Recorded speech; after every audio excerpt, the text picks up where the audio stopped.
If you have a narcissist in your life and are unwilling to go no contact, a strong social support network is imperative to maintaining your physical and mental well-being. It's also critical for ensuring you can set and maintain strong boundaries that prevent emotional and physical abuse. Your social support network consists of friends and family you can trust to have your back. Building that network means finding allies who will always be on your side. A strong social support network is necessary for anyone, but it's particularly critical for those who must deal with toxic people on a regular basis.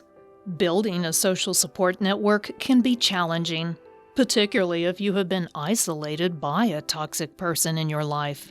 This complete guide to building a strong social support network and why it's important will help you gather your crew. What exactly is a social support network? Quite simply, a social support network consists of your friends, family, and peers to whom you can turn in difficult times.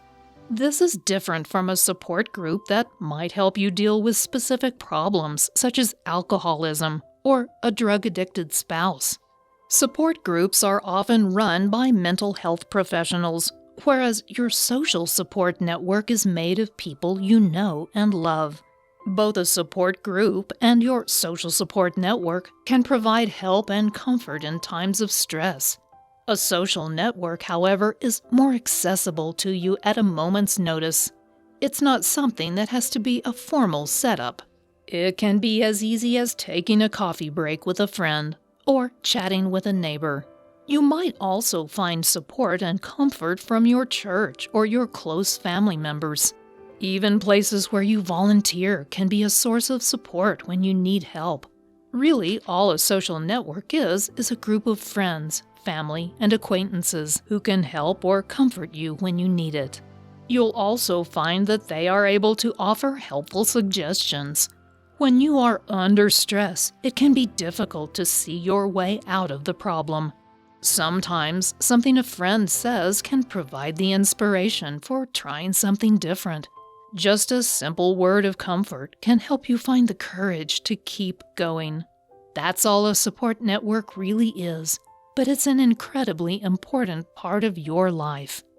How do you build a social support network? Building a strong social support network involves finding the right people you can trust to have your best interests at heart and taking the appropriate steps to maintain those relationships. Here are the different ways you can do just that. Identify your peeps. To build a healthy social network, the first thing you need to do is identify the people in your life that help you when you feel down. Who do you talk to when you need a friend? Which of your friends or family or acquaintances seem to appreciate you for who you are instead of who they think you should be?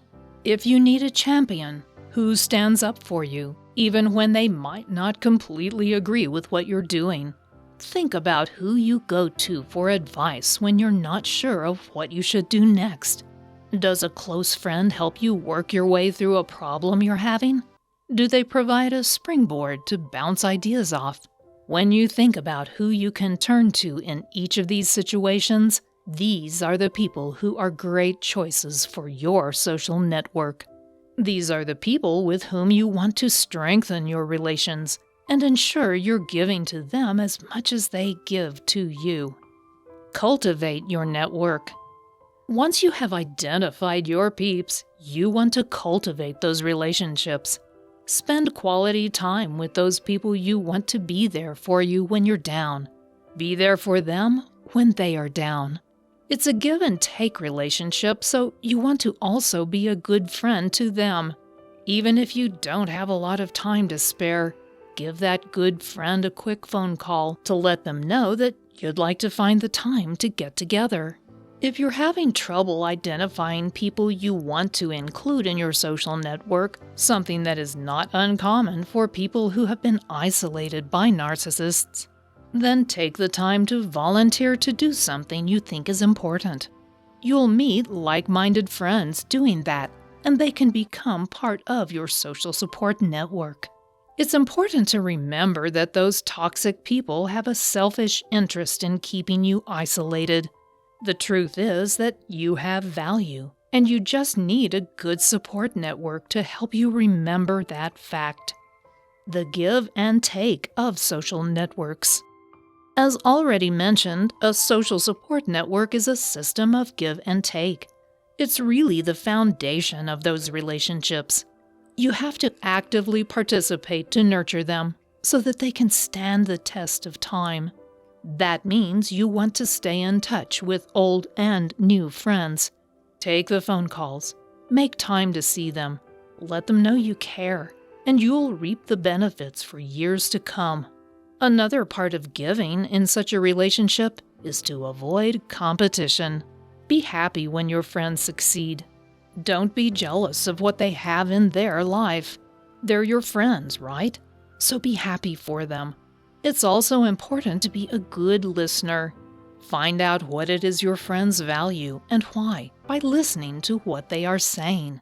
Listen to their problems too, and offer the best advice you can give them. If you don't have any advice, just give them a hug and let them know you support them through thick and thin. Don't be too demanding of your friend's time. You don't want to be overwhelmed by constant phone calls or emails, and neither do they. This is one of the reasons it's helpful to have several friends as a part of your support network. When you need more. When you feel a need to boost your social support network, there are many ways you can find even more support and help. If you're feeling a little lonely and it seems like no one really has time, you can also get some support from a non-human friend. Pets can offer many of the same benefits that humans do, especially when you consider that they love you unconditionally. You can go to an adoption center to find a new addition to your family, or take in a stray. You'll be amazed at how much a pet can make you feel loved and valued.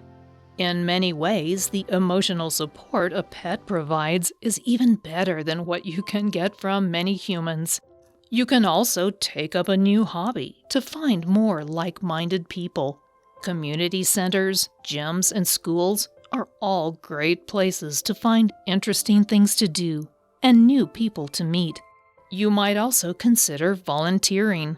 It's a great way to feel like you're really making a difference, and you can meet many kind, compassionate people doing the same thing. Your religious affiliation can be another source of a boost for your social support network. Spending more time involved in church activities can easily bring new people into your life. It helps you feel more spiritually connected, and that spirituality in and of itself can help prop you up when you feel down. What are the risks of social isolation? It cannot be understated just how harmful isolation and loneliness can be for you. A 2013 study by experts at the University of Chicago showed that people experiencing isolation and loneliness had poorer cognitive function. The U.S. Department of Health and Human Services also notes that there are other risk factors associated with isolation, including high blood pressure, obesity, heart disease, and depression, among other problems. These risks are part of the reason why social isolation can shorten your lifespan. It's important to note, however, that you can be in a room full of people and still feel lonely. And you can be completely alone, but feel happy and satisfied. The social isolation I'm talking about here relates to people who experience loneliness because they have a lack of close contacts with whom they can share their problems. As previously mentioned, you can have just a few close friends, and that is enough if they provide you with the social support you need to process your emotions and experiences.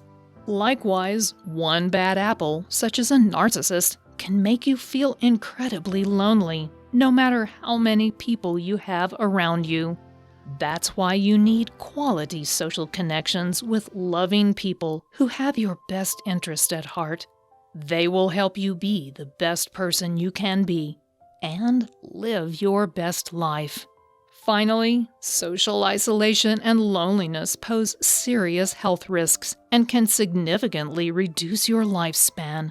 It's essential for everyone to have a strong social support system to help them process emotions and experiences, particularly when they're experiencing difficult times. A strong social support system can consist of just a few close friends, or it can include several friends and family members. The important thing is that these are people who genuinely care for you and can help you work through life's challenges. A narcissist in your life complicates the situation since they can make you feel incredibly alone, and they try to isolate you so they can better manipulate and control you.